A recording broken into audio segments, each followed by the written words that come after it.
Hello friends, my name is Monu Vishwakarma and I am today in this video lesson going to tell you about the how to use the pivot table and how to use the pivot table. With the help of the pivot table, how to prepare the aging report. So let's get started.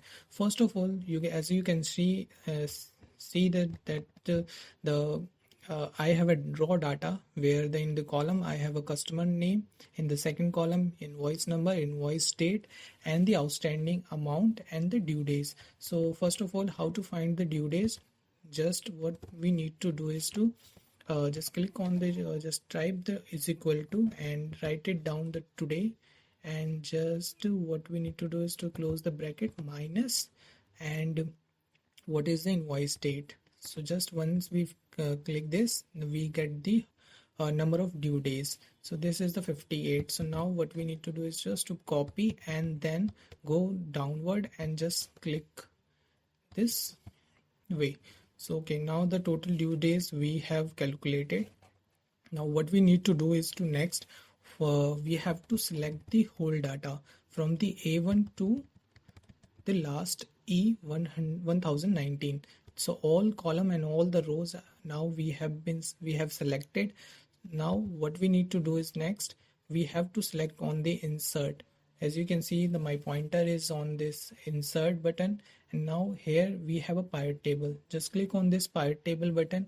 Now the pop-up window will come up, and now it is asking us to where we want this pivot table to be inserted. So first it is in the new worksheet, or whether we want to insert the pivot table in the existing worksheet. So what we are now going to do is to click on this new worksheet and then press OK. So after when we press this OK, now the new Excel worksheet will comes open, and here what we need to do is to understand the first of all the pivot table what it says. So here we have you can see there in your right hand side there is a customer name invoice. Whatever we have selected there in the sheet 1, it comes here. All the headers comes here. Now we have customer name, invoice number, invoice date, outstanding, due days. Okay, so what we and in just in below it we have filter, column, rows and values. So what we need to do is to next first we will click on the customer name and we drop this on rows. So now you can see there here the row we are getting the customer name. In the second thing what we need to do is to just outstanding amount we need to put on this values. Okay, so now the outstanding amount is coming in the right. Okay, in the right of the customer, and what we need to do is to next is to just put this due days on the column. So now after just putting this due days on the column side, we get this our aging report in this format.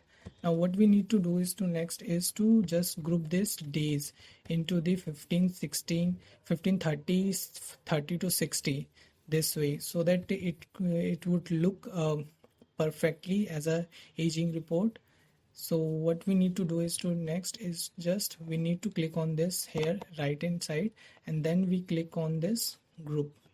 So now we are going to group this. So what we need to do is to first start with 1, we press this 1 and then ending at 365. So just we enter the 365 and by how many days we are going to group this. So just like the 15 to 30 there is a gap of 15, and 30 to 60 there is a gap of 15. So now we are going to group this data outstanding days in the group of 15, gap of 15. So what we are going to next to put this there of 15 by 15 days. Okay, now we are going to press this OK, and just when we just once we press this OK, now you can see here that the days or outstanding days are now in the group. Okay, so now the 14 to 60, 61 to 75, they are all in the gap of 15s. Okay, now what we need to do is to just make this outstanding in the proper way. Like it is starting from the 46 to 60. So what we need to, first of all, we need to get there. 50. Hello friends, my name is Monu Vishwakarma and I am today